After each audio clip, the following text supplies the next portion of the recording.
Hello दोस्तों, नमस्कार। आज का सेशन ही बहुत ही शानदार ज़बरदस्त रहेगा क्योंकि आज की क्लास भाई पशुपालन एनिमल हस्बेंड्री से रहने वाली है, वो भी बहुत ही बेहतरीन और शानदार तरीके से। क्योंकि अपन आज जेट एग्जाम हो गया, सीयूटी एग्जाम, बीएचयू, एलएसए जो पशुधन सहायक, एग्रीकल्चर सुपरवाइजर और भी तमाम जो विद्यार्थी पशुपालन को पढ़ना चाहे वो इस क्लास में जुड़ सकते हैं। और पशुपालन को बहुत ही मतलब फेवरेट सब्जेक्ट रहता है, तो इनको पढ़ने में बहुत ही आनंदित सब्जेक्ट के साथ अपनी रुचि को और ज़्यादा मतलब महत्व के रूप में अपन बढ़ा सकते हैं और पशुपालन को और बेहतरीन तरीके से पढ़ सकते हैं। तो हमारे साथ जुड़ जाइए और क्लास के अंदर सभी बच्चे एक बार क्लास को लाइक करके आ जाए और चैनल को सब्सक्राइब करके आ जाए। फिर क्लास की ओर आगे बढ़ेंगे। बिल्कुल ज़बरदस्त क्लास रहेगी और बार बार एग्जाम में आने वाले सवाल ऐसे ही सवालों को करने की अपन कोशिश करेंगे। इससे पहले एक शानदार भाई मोटिवेशनल हो जाए, उसके बाद अपन क्लास की ओर पहले क्वेश्चन की ओर आगे बढ़ जाएंगे कि ज़िंदगी को सफल बनाने के लिए बातों से नहीं रातों से लड़ना पड़ता है। रातों से लड़ोगे तब जाके कहीं न कहीं आपका एग्ज़ाम की उस जिसकी तैयारी करो उनके अंदर आपका नाम आएगा। तो इन बातों से कुछ नहीं होगा, आपको रातें बितानी होगी, इसलिए आपका कहीं न कहीं सिलेक्शन होगा और उस दिन आपका नाम आएगा।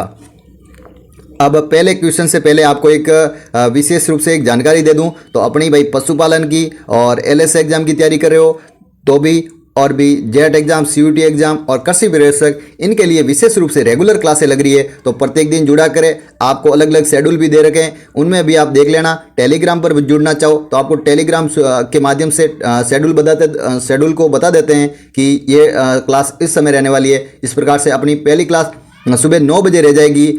थोड़ा टाइम टेबल में संशोधन इसलिए हुआ कि बच्चों को थोड़ा ज़्यादा मतलब प्रॉब्लम हो रही थी उस समय सर थोड़ी क्लास लेट हो जाती है, तो हमारे को क्लास थोड़ी पहले लाओ। तो इस प्रकार से अपने को सुबह जो आपका 50 नंबर का पशुपालन का पोर्शन है वो आपकी क्लास 9 बजे रहेगी लाइव। फिर शाम को 3 बजे के आसपास 3 बजे रह जाएगी पशुपालन की क्लास, और फिर शाम को 9 बजे वापस रह जाएगी जेट और सीयूटी की क्लास। जो भी भाई साथी इन क्लासों को देखना चाहे और रेगुलर जुड़ना चाहे वो पढ़ सकते हैं आराम से। रेगुलर क्लास लग रही है, आपको प्लेलिस्ट के माध्यम से भी मिल जाएगी, इसलिए क्लास के अंदर जुड़ा करें और बहुत ही शानदार अच्छे कंटेंट के साथ अपनी तैयारी को बेहतरीन ढंग से बनाएं। ठीक है, चैनल को एक बार लाइक कर दो और अपने साथियों के साथ शेयर करके आ जाओ और फिर अपन क्लास की ओर आगे बढ़ जाएंगे। सब्सक्राइबर नहीं किया तो एक बार सब्सक्राइबर कर दो। आपको पढ़ाने की 100% जिम्मेदारी लेते हैं, आपके लिए दिन रात मेहनत करेंगे, अच्छे प्रकार से पढ़ाएंगे। बस आपको एक ही काम करना है, हमारे साथ जुड़ना है तो शिद्दत से जुड़ जाना, अच्छे से जुड़ जाना, चैनल को सब्सक्राइबर कर देना, बेल आइकन ऑन कर देना। फिर आपको पढ़ाने की 100% जिम्मेदारी हमारी रहेगी और आपको पूरी अच्छे प्रकार से कंटेंट के साथ पढ़ाया जाएगा। लाइक कर दिया, सब्सक्राइब कर दिया। अब चलते हैं पहले क्वेश्चन की ओर आगे। पहले क्वेश्चन आपकी स्क्रीन पर आ गया भाई। ध्यानपूर्वक बच्चे अब क्लास के अंदर जुड़ जाएंगे, सभी जुड़ जाएंगे। एक बार क्लास के अंदर सभी बच्चे जुड़ जाएंगे। तो विश्व का एन जॉन नाम से प्रथम क्लोन किसका था भाई? एन जॉन के नाम से विश्व का सबसे प्रथम क्लोन किसका था? बिल्कुल अच्छा सवाल है। मतलब प्रथम विश्व में सबसे प्रथम क्लोन किस के अंदर बना था, तो ये बताना आपको होगा। आपको जल्दी से देख के बताओ भाई, राइट आंसर को टिक लगाओ। तो डोली नामक भेड़ के अंदर जो सर्वप्रथम भाई बना था, नामक प्रथम क्लोन बना था, जो कब बना था? 5 जुलाई 1996 के दिन डोली भेड़ का जन्म हुआ। प्रथम क्लोन के रूप में विश्व के अंदर डोली भेड़ ने जन्म लिया। बिल्कुल अच्छा सवाल, बहुत ही ज़बरदस्त। और 2003 में डोली की मृत्यु भी हो गई थी और जन्म हुआ था 5 जुलाई 1996 में। प्रथम क्लोन था भेड़ का। ठीक है, बहुत ही अच्छा सवाल था। अब अगले क्वेश्चन की ओर आगे बढ़ते हैं कि क्लोन गरिमा किसके नाम से जाना जाता भाई? क्लोन बना गरिमा किस नाम से, मतलब किन के लिए ये क्लोन गरिमा के लिए रूप में जानी जाती है?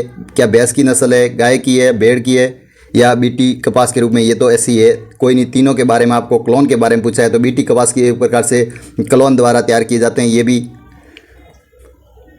तो अच्छा सवाल है, बहुत ही ज़बरदस्त सवाल है। क्या होगा सेकंड का राइट आंसर? तो क्लोड भैंस के अंदर जो गरिमा थी वो भैंस की नस्ल थी। बिल्कुल अच्छा सवाल, बहुत ही शानदार क्वेश्चन, ज़बरदस्त क्वेश्चन, बहुत ही शानदार क्वेश्चन है। ठीक है, तो भैंस के अंदर हो जाएगा जो क्लोन गरिमा भैंस थी। अच्छा सवाल। अगले क्वेश्चन की ओर आगे बढ़ते हैं। अगला क्वेश्चन क्या कह रहा है, ये भी बहुत ही बेहतरीन ढंग से क्या बताया जा रहा है कि किसकी उपस्थिति के कारण दूध का मिठास आ जाती है? दूध में मिठास किसके कारण आती है भाई? दूध का मीठा रंग किसके कारण होता है? अच्छा सवाल, बहुत ही शानदार प्यारा सा क्वेश्चन है, जबरदस्त क्वेश्चन है। तीसरे का राइट आंसर बताओ मेरे को। तो दूध में मिठास आती है लैक्टोज के कारण। बिल्कुल, लैक्टोज के कारण आती है, दूध के अंदर मिठास की मात्रा लैक्टोज के कारण आ जाती है। अच्छा सवाल, बहुत ही शानदार, जबरदस्त क्वेश्चन। अगले क्वेश्चन की ओर आगे बढ़ेंगे। अगला क्वेश्चन क्या कह रहा है? अगला क्वेश्चन ही बहुत ही शानदार है भाई, बहुत ही जबरदस्त। सोते क्वेश्चन करेंगे पहले कि दूध में किस जीवाणु के कारण खराब हो जाता है, दूध के अंदर किस प्रकार का जीवाणु पाया जाता है जिनके कारण दूध खराब हो जाता है भाई। दूध को दही में बनने के लिए परिवर्तित के रूप में ये काम में ले सकते हैं लैक्टोबैसिलस, जो दूध के अंदर दूध को खराब कर देता है कई बार। तो इस प्रकार के लैक्टोबैसिलस नामक जीवाणु पाया जाता है। अच्छा सवाल, जबरदस्त।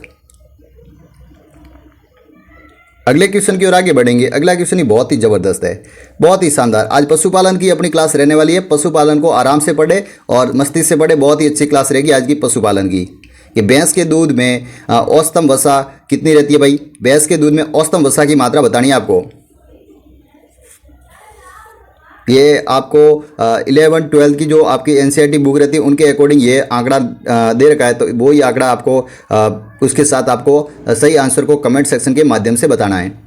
तो 7.38% जो यही आंकड़ा मिला मेरे को, राइट आंसर यही है, क्योंकि 7.38% के आसपास भैंस के अंदर दूध में वसा की मात्रा पाई जाती है। मुर्रा भैंस में मान ले स्पेशली रूप से तो 7% रहती है। भैंसों में सबसे ज़्यादा रहती है बदावरी भैंस में 12 से 14% के मध्य रह जाती है। बदावरी भैंस में जो उत्तर प्रदेश के बदावर क्षेत्र के उत्तर प्रदेश के आसपास पाई जाने वाली भैंस है वो बदावरी, उनके अंदर सबसे ज़्यादा वसा की मात्रा रहती है। और सबसे ज़्यादा वसा की मात्रा किसमें रहती है? पशुओं के मात्रा में बता दें तो लगभग 9% रहती है। तो वो कितनी वो रहती है भाई? भेड़ के अंदर, बिल्कुल भेड़ के अंदर सबसे ज़्यादा वसा की मात्रा रहती है भेड़ में। ये भी ध्यान में रख लेंगे। अगला क्वेश्चन क्या कह रहा है? ये भी बहुत ही बेहतरीन, बहुत ही शानदार क्वेश्चन आया भाई कि सबसे अच्छी ऊन जो पश्मीना द्वारा, मतलब एक प्रकार की ऊन है, वो किससे प्राप्त होती है भाई? पश्मीना प्रकार की ऊन है वो किससे प्राप्त होती है, किस पशु से प्राप्त होती है? भेड़, बकरी, खरगोश या याक? बिल्कुल, पश्मीना ऊन है वो बकरी से प्राप्त होती है। बिल्कुल, संगथकी नामक से बकरी होती है, उनसे प्राप्त होती है पश्मीना नामक ऊन, जो जम्मू कश्मीर के आसपास पाई जाती है, लद्दाख जम्मू कश्मीर के आसपास पाई जाती है। संगथकी नामक बकरी की नस्ल है भाई। अच्छा सवाल था। अगला क्वेश्चन क्या कह रहा है? यह भी बहुत ही बेहतरीन सवाल कि रेशम कीट के लार्वा को क्या कहा जाता है भाई? रेशम कीट के जो लार्वा रहते हैं उन लार्वा को क्या कहेंगे? अच्छा सवाल है, बहुत ही जबरदस्त क्वेश्चन है भाई, शानदार सा क्वेश्चन है। कैटरपिलर कहेंगे भाई, कैटरपिलर कहेंगे। रेशम कीट के लार्वा को क्या कहेंगे? कैटरपिलर कहेंगे। अच्छा सवाल, बहुत ही जबरदस्त शानदार क्वेश्चन, सी इसका राइट हो जाएगा। अगले क्वेश्चन की ओर आगे बढ़ जाएंगे। अगला क्वेश्चन क्या कह रहा है भाई? यह भी बहुत ही बेहतरीन सवाल है, बहुत ही जबरदस्त क्वेश्चन है कि वर्मी कल्चर में प्रयुक्त रूप से कौन सा वर्म काम में लेते हैं भाई? वर्मी कंपोस्ट या वर्मी कल्चर के रूप में कौन सा वर्म का काम में लेते हैं? वैसे वर्मी कल्चर जो केंचुए की खाद रहती है उनसे बनाई जाती है वर्मी कल्चर। बिल्कुल 8वें का राइट आंसर हो जाएगा अर्थवर्म। बिल्कुल अर्थवर्म ही होगा जो वर्मी कल्चर के रूप में प्रयुक्त लेते हैं इस वर्म को, अर्थवर्म को। अच्छा सवाल। किसान का मित्र केंचुआ और किसान की जो खाद के रूप में वर्मी कंपोस्ट या वर्मी कल्चर के रूप में केंचुए की खाद का प्रयोग करते हैं भाई। अच्छा सवाल। अगला क्वेश्चन क्या कह रहा है? रानीखेत रोग किसमें मुख्यतः पाया जाता है? रानीखेत रोग ये बताना भाई। रानीखेत नामक किस के अंदर पाया जाता है? भेड़, गाय, पोल्ट्री या कुत्तों के अंदर? तो बिल्कुल ये पोल्ट्री की एक नामक, मतलब मुर्गियों के अंदर वायरस जनित फैलने वाली बीमारी है जो मुर्गी के अंदर फैलती है पैरामिक्सो वायरस के द्वारा, रानीखेत बीमारी। लासोटा, इसके अंदर टीके भी लगते हैं अलग, R2B जिसे मुक्तेश्वर बोलते हैं, और लासोटा नामक इनसे वैक्सीन के टीके भी लगते हैं। और रानीखेत रोग जो वायरस जनित बीमारी है पैरामिक्सो वायरस। बिल्कुल अच्छा सवाल, जबरदस्त क्वेश्चन। अगले क्वेश्चन की ओर आगे बढ़ेंगे अब। अगला क्वेश्चन क्या कह रहा है कि खुरपका मुंहपका रोग किसमें होता है भाई? मवेशियों में होता है। बिल्कुल गायों भैंसों में होता है। मवेशियों के खुरपका मुंहपका, पहले खुरों के अंदर हो जाता है, फिर मुंह के अंदर उनको मतलब चाटते रहते हैं, फिर मुंह के अंदर साले हो जाते हैं और साले फिर फूट जाते हैं और फिर पूरे शरीर में फैल जाता है। तो इसलिए खुरपका मुंहपका एक प्रकार की वायरस जनित बीमारी है। बहुत ही अच्छा सवाल, मवेशियों में होता है ये। अच्छा सवाल था, बहुत ही शानदार क्वेश्चन। अब अगले क्वेश्चन की ओर आगे बढ़ते हैं। आज की क्लास भाई बहुत ही बेहतरीन रहने वाली है। क्लास को एंड तक देखे, मात्र 30 सवाल रहने वाले हैं और बहुत ही ज़बरदस्त रहने वाले हैं। कि पशुओं में आफरा किसके कारण होता है भाई? आफरा होता है टेम्पेनाइटिस जिसके कारण आफरा हो जाता है। अधिक खाने के कारण हरा सारा अधिक मात्रा में ज़्यादा खा लेते हैं, जिसके कारण होता है। तो दूषित सारा के कारण ये सारा से बीमारी होती है, तो इसलिए दूषित सारा के कारण आफरा नामक बीमारी हो जाती है। इसको टेम्पेनाइटिस भी कहते हैं, आफरे रोग को। अच्छा सवाल, बहुत ही ज़बरदस्त। अगला क्वेश्चन ही बहुत ही बेहतरीन है कि मेरिनो किस प्रकार की नस्ल है। मेरिनो किसकी नस्ल है भाई? विश्व की मेरिनो नस्ल भेड़ की नस्ल है। बिल्कुल 5 से 9 केजी प्रति वर्ष ऊन का उत्पादन करती है। स्पेन की ये भैंस है और ये भेड़ है और मेरिनो के नाम से जानी जाती है। ये भेड़ की नस्ल है। अच्छा सवाल है, राजस्थान की मेरिनो चोगला भेड़ को कहते हैं। बिल्कुल, अपने राजस्थान में चोगला भेड़ के चौके वस्त्र बनाए जाते हैं, अच्छे वस्त्र बनते हैं उनसे, इसलिए चोगला भेड़ को कहते हैं राजस्थान की मेरिनो। अच्छा सवाल। अब अगला क्वेश्चन क्या कह रहा है? अगला क्वेश्चन बहुत ही बेहतरीन रहने वाला भाई, बहुत ही ज़बरदस्त रहने वाला है कि गाय के हल्के पीले रंग का क्या कारण रहता है भाई? दूध की उपस्थिति में हल्के पीले रंग का कारण गाय के दूध में, तो कैरोटीन प्रोटीन के कारण दूध के अंदर हल्का पीला रंग हो जाता है, कैरोटीन प्रोटीन के कारण। बिल्कुल अच्छा सवाल। गाय के हल्के पीले रंग का कारण होता है कैरोटीन प्रोटीन के कारण। अगला सवाल बहुत ही ज़बरदस्त, वैज्ञानिक से पूछा है। वैज्ञानिक नाम, सूअर का वैज्ञानिक नाम क्या है भाई? सूअर का वैज्ञानिक नाम क्या है? आपको वैसे सभी पशुओं के वैज्ञानिक नाम आने चाहिए, तो सस डोमेस्टिकस, सस डोमेस्टिकस हो जाएगा। सूअर का वैज्ञानिक नाम रहता है सस डोमेस्टिकस। अच्छा सवाल, बहुत ही बेहतरीन सवाल, ज़बरदस्त क्वेश्चन। अगले क्वेश्चन की ओर आगे बढ़ जाएंगे। अगला क्वेश्चन ही बहुत ही ज़बरदस्त।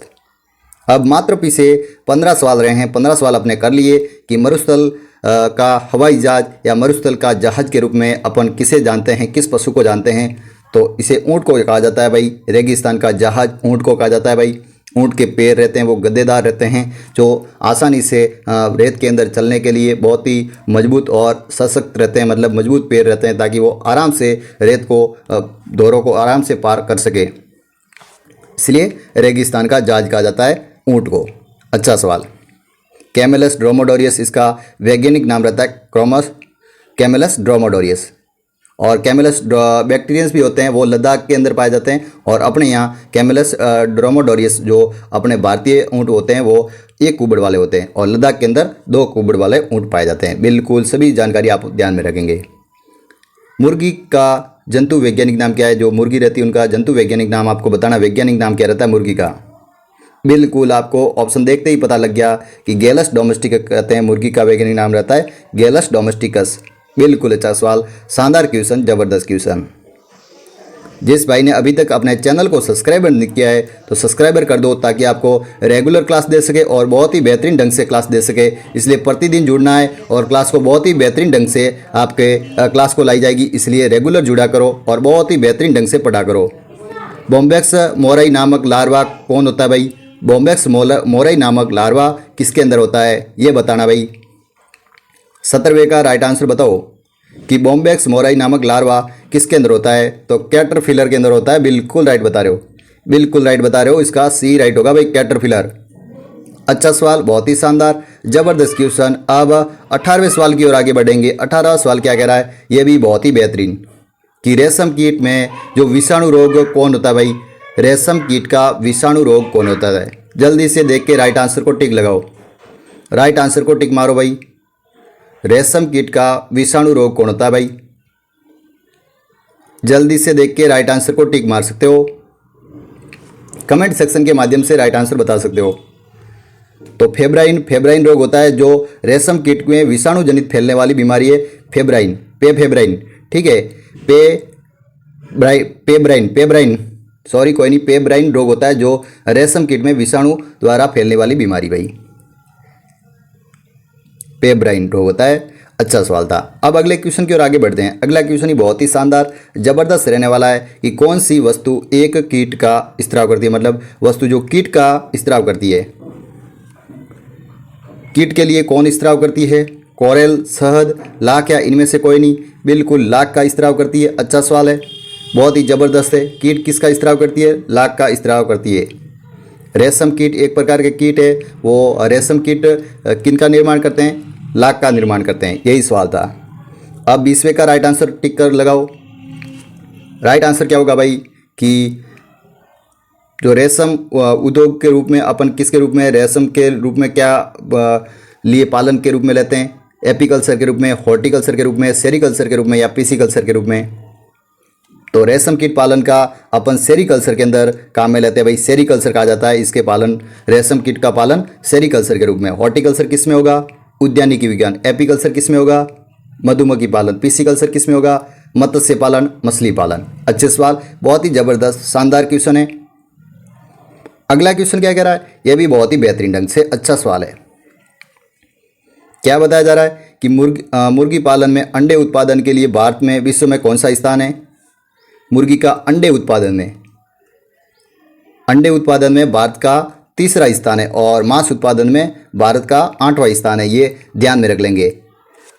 नवीनतम आंकड़ों के अकॉर्डिंग मैं बता रहा हूं, तो आपको अंडे उत्पादन में तीसरा स्थान है और मांस उत्पादन में 8वां स्थान है मुर्गी पालन में। अच्छा सवाल, बहुत ही जबरदस्त। अब अगले क्वेश्चन की ओर आगे बढ़ेंगे। अगला क्वेश्चन ही बहुत ही बेहतरीन है। क्या बताया जा रहा है कि रानीखेत रोग का क्या कारण रहता है भाई? रानीखेत रोग किसके कारण होता है? ये बीमारी किनके द्वारा फैलती है? रानीखेत रोग विषाणु जनित। ये पहले भी सवाल आया है लेकिन थोड़ा घूम फिरा के आया भाई कि रानीखेत रोग विषाणु जनित है, पैरामिक्स वायरस है, मुर्गियों में फैलने वाली बीमारी है। इसमें लासोटा और R2B मुक्तेसर नामक टीके भी लगते हैं। तो ये सभी जानकारी आप ध्यान में रख लेंगे। अब अगले क्वेश्चन की ओर आगे बढ़ते हैं। अगला क्वेश्चन ही बहुत ही बेहतरीन कि शहद की प्राप्ति कहाँ से होती है, मतलब किसके अंदर से शहद की प्राप्ति होती है?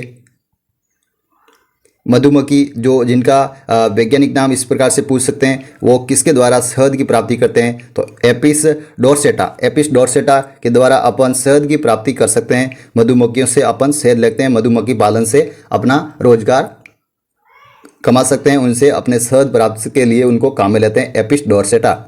अच्छा सवाल है।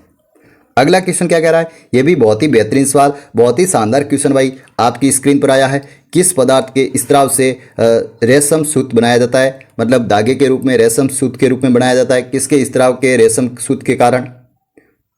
अच्छा सवाल, बहुत ही जबरदस्त क्वेश्चन।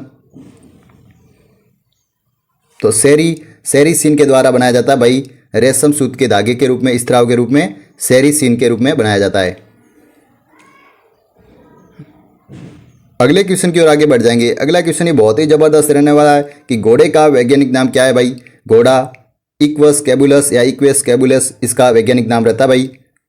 बुबेलेस किसका रहता है? भैंस का। बॉस इंडिकस रहता है गाय का। बिल्कुल सभी पशुओं को आपको वैज्ञानिक नाम आने चाहिए। सुअर का रहता है सस डोमेस्टिकस, मुर्गी का रहता है गैलस डोमेस्टिकस।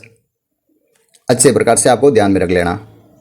अगला क्वेश्चन क्या कह रहा है कि ओक रेशम कीट का वैज्ञानिक नाम क्या है भाई? 26वें का राइट आंसर बताओ। एंथेरिया आस्मा है जो ओक रेशम कीट का वैज्ञानिक नाम रहता है, एंथेरिया आस्मा। बिल्कुल अच्छा सवाल, शानदार क्वेश्चन, जबरदस्त क्वेश्चन। अब अगले क्वेश्चन की ओर आगे बढ़ेंगे। यह भी बहुत ही बेहतरीन सवाल कि दुधारू पशुओं में सबसे अच्छा दूध की कौन सी नस्ल मानी जाती है, या कौन सी किस्म के रूप में अपन किस्म न कह के आपको नस्ल बता देंगे कि कौन सी नस्ल के रूप में ये मानी जाती है। तो हॉलिस्टीन फ्रीजियन एसएफ होती है जो प्रति वर्ष में लगभग 6000 लीटर दूध के रूप में देती है। हॉलिस्टीन फ्रीजियन जो सबसे ज़्यादा दूध उत्पादन देने वाली नस्ल है। अच्छा क्वेश्चन, बहुत ही ज़बरदस्त। अपने भारत में पूछ ले तो साहिवाल बताना, और विदेश के अकॉर्डिंग बताए तो आपको बता देना हॉलिस्टीन फ्रीजियंस को। अच्छा सवाल। अगले क्वेश्चन की ओर आगे बढ़ेंगे। अगला सवाल क्या कह रहा है कि शहद रासायनिक तौर पर क्या कहेंगे? शहद को रासायनिक तौर पर शहद रहता है, उनको हनी जो शहद के रूप में, उसको रासायनिक तौर पर क्या कहेंगे? उसे मोनोसेकेराइड कहेंगे भाई, मोनोसेकेराइड कहेंगे। अच्छा सवाल, बहुत ही जबरदस्त क्वेश्चन, शानदार क्वेश्चन। मोनोसेकेराइड कहेंगे, बिल्कुल सही बता रहे हो। अब अगले क्वेश्चन की ओर आगे बढ़ते हैं। अगला क्वेश्चन क्या कह रहा है भाई? यह भी बहुत ही बेहतरीन सवाल, बहुत ही जबरदस्त कि शहतूत रेशम कीट जीवन चक्र पूर्ण करने पर कितने दिनों का होता है? मतलब शहतूत में रेशम कीट का जीवन चक्र पूर्ण करने में कितने दिन का समय लगता है भाई? बिल्कुल 45 दिन का समय लगता है भाई, 45 दिन का समय लगता है। अच्छा सवाल, शानदार क्वेश्चन। अब अगले क्वेश्चन की ओर आगे बढ़ते हैं। अगला क्वेश्चन क्या कह रहा है भाई कि बॉम्बेक्स मोराई किस पादप से पत्तियों में पाया जाता है भाई? बॉम्बेक्स मोराई नामक पादप के किस पत्तियों में पाया जाता है? शहतूत में पाया जाता है भाई, शहतूत के अंदर। रेशम कीट पालन के रूप में अपन काम में लेते हैं, शहतूत के अंदर बॉम्बेक्स मोराई नामक पादप के पत्तियों में पाया जाता है। बिल्कुल अच्छा सवाल, शानदार क्वेश्चन, जबरदस्त। ये आज की क्लास का लास्ट क्वेश्चन था। अभी आपको थैंक यू फॉर वॉचिंग। जिसने भी इस वीडियो को देखा और रेगुलर देखते रहना, इसी प्रकार मस्ती से पढ़ना और बहुत ही अच्छे से पढ़ाने की कोशिश करेंगे और बहुत ही नए नए प्रकार से और अच्छे प्रकार से क्वेश्चन लाने की कोशिश करेंगे। इसलिए रेगुलर जुड़ा करो। और जो भी भाई साथी इस क्लास को देख रहे हैं तो एक बार चैनल को लाइक के साथ, सब्सक्राइबर के साथ अपनी हाजिरी जरूर दे देना, ताकि आपको पढ़ाने में और भी अपन ज़्यादा मेहनत कर सके और अच्छे प्रकार से पढ़ा सके। ठीक है, तो ये क्लास आपको रेगुलर शाम आपको मतलब 3 बजे के आसपास ये क्लास PM के अकॉर्डिंग आपको देखने को मिल जाएगी शाम 3 बजे। ठीक है, आपको ये रेगुलर जुड़ना है। और पशुपालन की क्लास जिनके लिए आप भाई जेट एग्जाम की तैयारी करो, CUT की तैयारी करो, और भी जो LS है एग्रीकल्चर सुपरवाइजर, और भी तमाम जिसके अंदर एग्रीकल्चर सब्जेक्ट पशुपालन पोर्शन से जुड़ा हुआ है, वेटनरी साइंस से जुड़ा हुआ है, वो क्लास इस क्लास को देख सकते हैं। तो आज के लिए इतना ही। सभी प्यारे साथियों को, क्लास में जुड़ने वाले तमाम प्यारे साथियों का एक बार शुक्रिया। आज की क्लास यहीं समाप्त करते हैं। Thank you. Okay ji.